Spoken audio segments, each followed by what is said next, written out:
Welcome to the Meant for More podcast, where we are going to have a little episode that I like to call a little bit more, because everyone can always use a little bit more inspiration and inspired action in their life so that they can confidently, authentically, and unapologetically shine.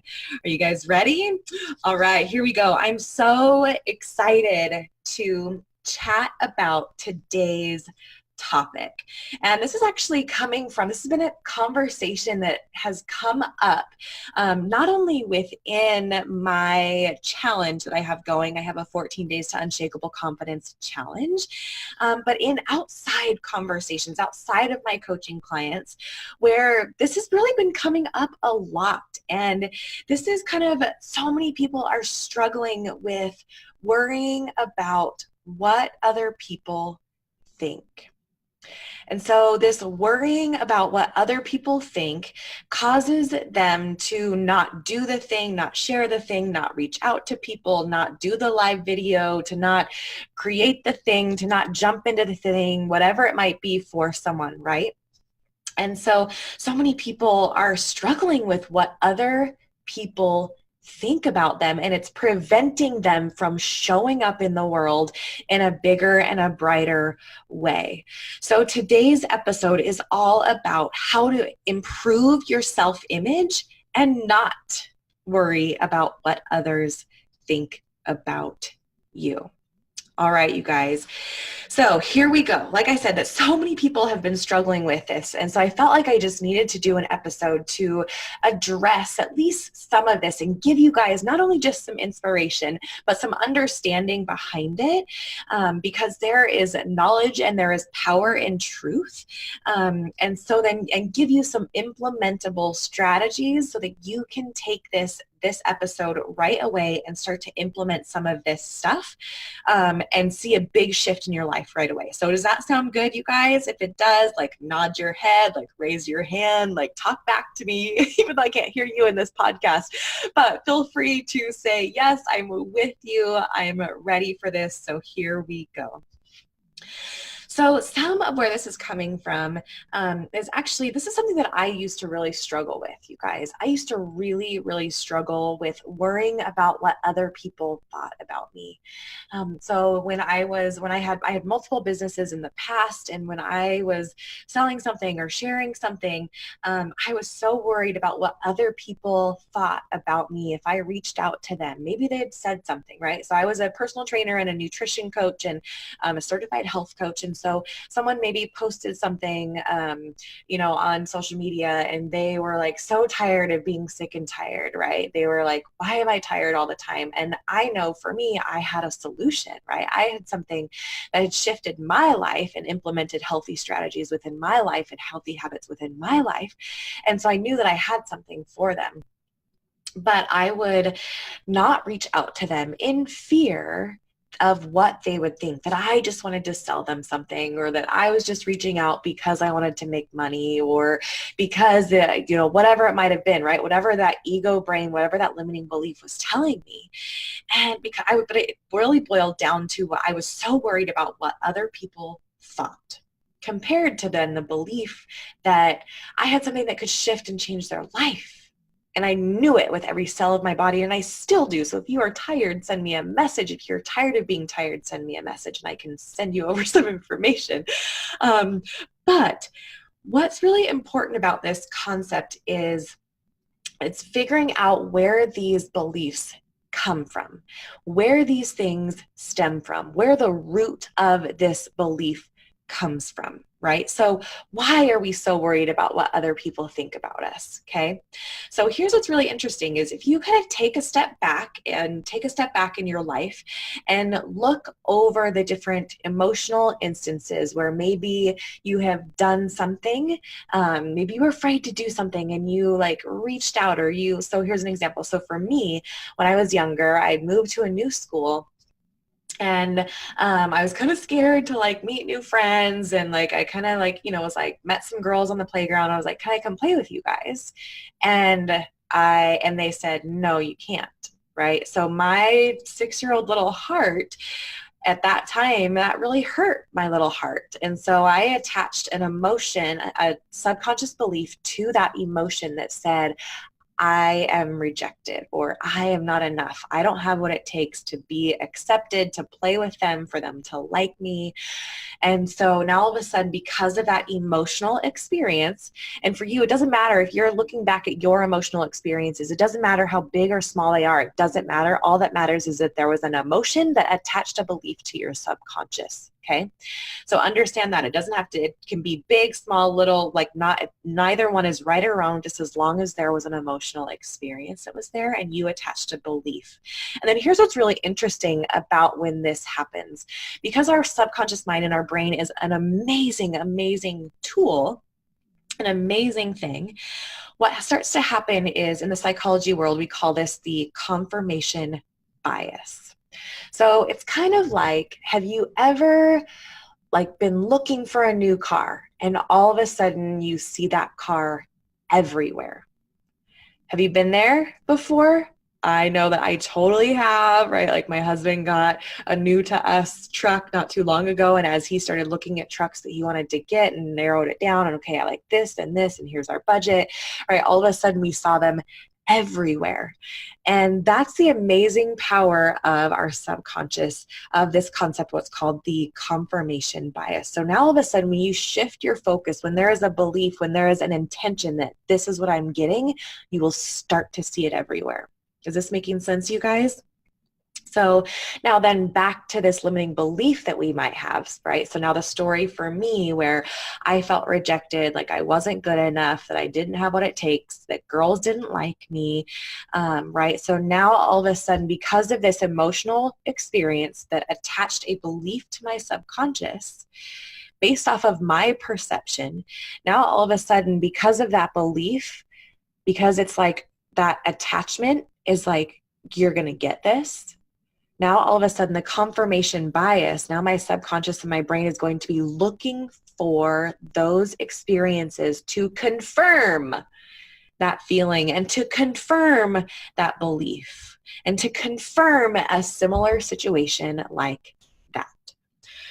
Okay, so maybe there have been instances in your life where you have felt rejected, or you have felt like you are not enough. Maybe you have failed, or right, you don't have what it takes. Maybe you're too much sometimes. Maybe it's the imposter syndrome, right? All of these different limiting beliefs where now all of a sudden our confirmation bias is giving us this feedback loop and confirming and confirming and confirming this limiting belief, but it's because that's where our focus is, okay? So it's because that we are confirming, this confirmation bias is confirming this confirmation loop, because again, that's where our focus is. So here is where the implementable strategy, and it's really, really simple, you guys. This is where this is going to come from. Okay, so I want you to kind of find a few patterns of limiting beliefs and stories that have come in your life. Okay, so it might be you were rejected. Again, it might be you have failed. It might be you didn't have what it took, or you were too much, or imposter syndrome, like whatever this limiting belief is that showed up multiple times in your life. I want you to take that limiting belief and we're going to shift your confirmation bias. Okay, so now you're going to intentionally seek out memories in your life where it confirmed the opposite of that. Okay, so the example now for me is, so right, I felt like girls didn't like me, that they like rejected me, that I didn't fit in. So now the example for this one is I had to intentionally look out for other instances in my life that confirm the opposite of that. Okay, so when did I feel like I fit in? When was I accepted?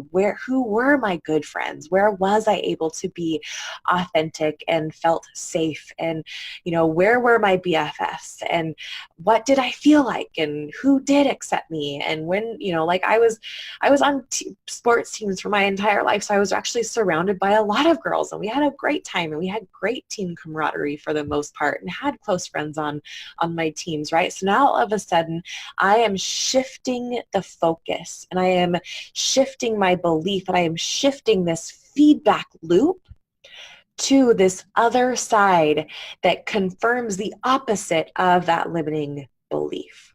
Is this making sense?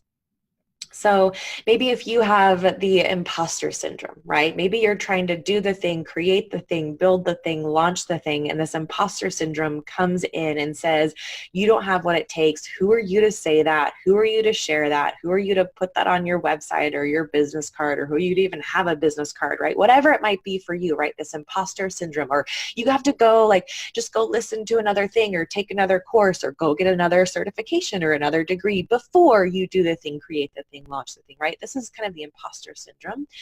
And so, right, so maybe all of a sudden look for the places or the instances in your life where you did know what you were talking about, regardless of having the certification, where what you knew did serve someone, where when you jumped into something or you shared something or you launched something, it served someone in a powerful way, regardless of the degree or the certification or the not having it or the permission that you didn't give yourself. Okay? So now all of a sudden you start to shift your focus on a different confirmation bias. Your feedback loop will start to come back and confirm a different belief. And here's what's really interesting, you guys, is that so now we're looping it back to how to improve your self-image and not worry about what others think. So here it is now all of a sudden, right? So now when you start to have this different feedback loop that you do have what it takes, that what you do have to offer will serve others, that you are enough, that you are confident, that all of a sudden your energy and your vibration and the place that you come from is completely different. And you start to believe the conversations that are going on in your feedback loop. And now all of a sudden, as you shift your view of who you are, as you start to shift the beliefs and that confirmation bias in your subconscious, as you are intentionally looking for the opposite of those limiting beliefs, again, your come from, your vibration, your energy, the way that you show up in the room, the way that you speak to people, it comes from this completely different place. And people's view of you will start to shift because of your come from, because of your vibration, because of your energy. Because if you are coming from a place of these limiting beliefs, you're actually coming from a place of these lower vibrations. Okay, you're coming from this fear, you're coming from this apathy, you're coming from this grief, this shame, and these are lower vibrations, and people can pick up on that, you guys. Compared to when you start to shift your confirmation bias and you start to come from these places of these higher vibrations of love and gratitude and enough, and you have what it takes. You shift your vibration and people pick up on that signal too. So the way to improve your self-image and to not worry about what other people think is to shift your vibration and look for the confirmation bias that is the opposite of that limiting belief, so that you can start to reframe the conversation that's going on inside of your head. And guess what? When you start to do this, you start to love yourself enough for everyone else. You start to believe in yourself enough for everyone else. You start to come from a space of such high love and intention and gratitude and consciousness and belief that you have that stuff enough for everyone else. So regardless of whatever it is that they think, the space that you come from, even if you are criticized, and it will probably happen, even if they don't understand you, and it will probably happen, you still come from a place of love and gratitude for where they are at in their journey, knowing that you are where you are at in your journey. And this is where you start to take your power back. So love yourself enough for everyone else, you guys. You will improve your self-image and you will not worry about what other people think. All right, that is what I have for you guys. If you guys found value in this, I have a favor to ask. Please share this out. Do even a live video. Maybe share your journey in this. Tag me in something. At Charity Majors on all social platforms. I would love to hear how this impacted you. I would love to give you a shout out and to support you on your journey because I believe in you. I believe that you are meant for more. And if you feel like you are needing a little bit deeper dive and you're wanting a little bit more kind of guidance on your journey to unapologetically stepping into your purpose because you believe that you are meant for more, but you're not quite sure what that looks like. You're not quite sure maybe how to implement some of this stuff, or you want to dive deeper, that I want to invite you guys to join my 14 days to Unshakable Confidence Challenge. You can go over to wearemeantformore.com, or I will post the link in the show notes. So make sure that you guys check it out. And as always, thank you for being here. I hope that this provided value for you. I hope that this inspires you to take bold action. And as well as, again, this is like some strategy stuff. This is some subconscious stuff that will help you to confidently, authentically, and unapologetically shine, because I truly believe that you are meant for more. All right, you guys, have an amazing day. Talk to you next time.